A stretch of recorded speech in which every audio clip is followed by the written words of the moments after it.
윤석열 대통령의 대선 공약으로 전국적인 화제가 되었던 광주 복합 쇼핑몰은 과연 현실이 될 수 있을까?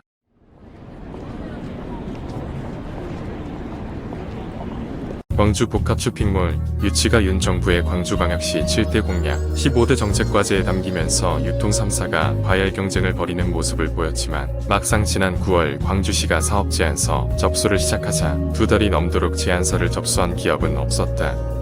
그러다가 지난달 말에서야 더현대 광주가 사업 제안서를 접수했다. 더현대 광주의 사업 제안서에는 전남 1심 방직 부지를 챔피언스 시티로 다시 태어나게 하겠다는 야심찬 계획이 담겨 있어 복합 쇼핑몰에 목말라 하던 시민들의 환영을 받았다. 전남 1심 방직 부지는 지난해 대기업 복합 쇼핑몰 유치 광주시민회의가 출범하면서부터 후보지로 제시했던 곳이다. 필자가 전남 1심 방직 부지에 복합 쇼핑몰을 유치하자는 운동을 벌인 이유는 광주의 고질적인 병폐가 이곳에 집중되어 있다고 봤기 때문이다.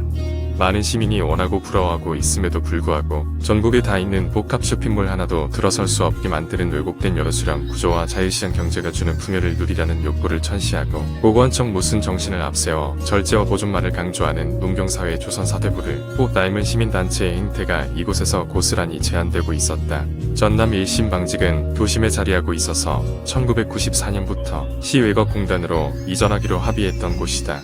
공장 이전에 대한 협의가 지지부진한 가운데 부동산 개발업체의 사업 부지가 팔리자 시민단체들은 근대문화유산이라는 기발한 논리를 만들어낸다. 주민 건강을 위협하는 폐공장과 1930년대에 지어져 낡을 대로 낡은 흙물이 갑자기 산업건축자산이자 노동의 가치를 담고 있어 보존해야 할 문화유산으로 둔갑한 것이다. 광주시는 지난해 시민단체와 태스크포스를 구성해 폐건축물 27개소 중 14개소를 보존하기로 결정했다. 그 어떤 도시에서 이런 일이 가능한가? 광주광역시 총괄건축가 하민서는 이렇게 고백한다.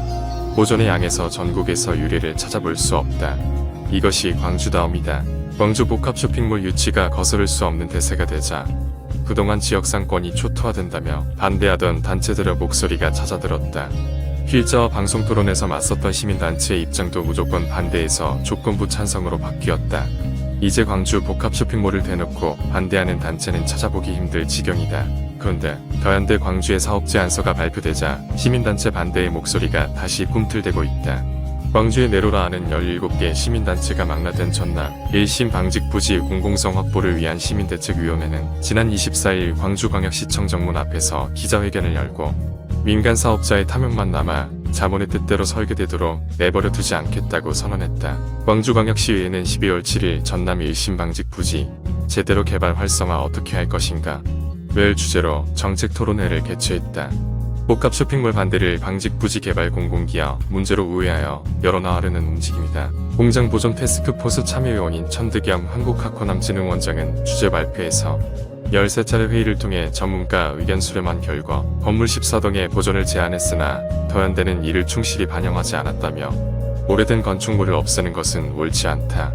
그 자체로 가치가 있다고 주장했다. 토론자로 나선 박홍근 포유건축사사무소 대표는 방직 공장 터가 갖는 인문적 의미를 고려했는가? 라고 물으며 토지 가격 상승을 고려해 토지 면적의 70%는 공공기여하고 30%만으로 개발하는 것이 타당하다고 주장했다. 이기훈 전 일방 부지 공공성 확보를 위한 시민대책위원회 집행위원장도 더현대 광주가 노동의 가치와 산업건축 자산의 의미를 미반영했다. 라며 70% 이상의 공공기여를 요구했다. 다른 입장의 유일한 토론자로 초대받은 정은채 주민협의체 공동대표는 방직 부지 개발 문제는 지역민에게는 생존권 문제다. 슬레이트 발암물질 계속 내버려 둘 것인가?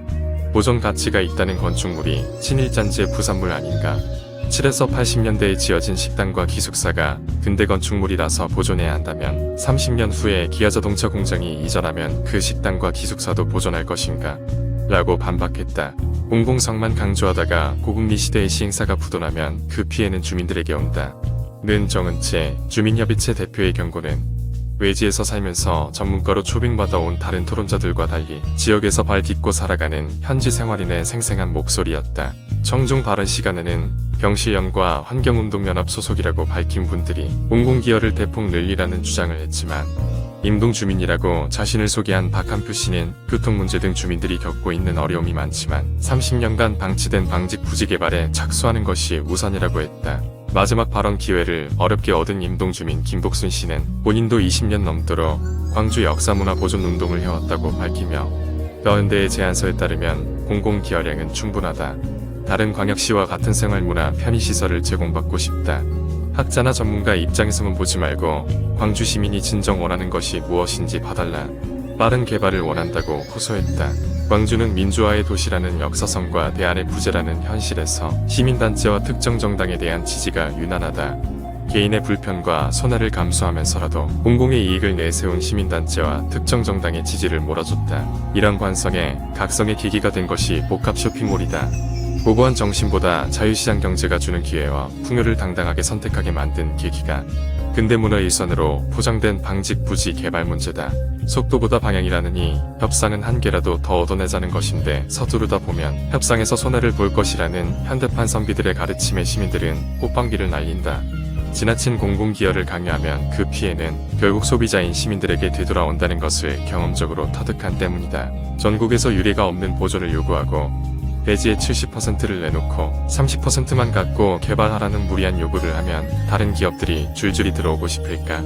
기업 간 경쟁을 유도해야 더 나은 상품과 서비스로 소비자를 이롭게 만들 것인데 물앞의 이익에 급급하여 먼저 들어오겠다고 결단한 기업에게 불이익을 주면 결국 그 피해는 어디로 가겠는가? 생활인들은 삶 속에서 몸으로 터득한 이런 간단한 이치를 시민운동과 정치권에 몸담은 인사들만 깨닫지 못하고 있다.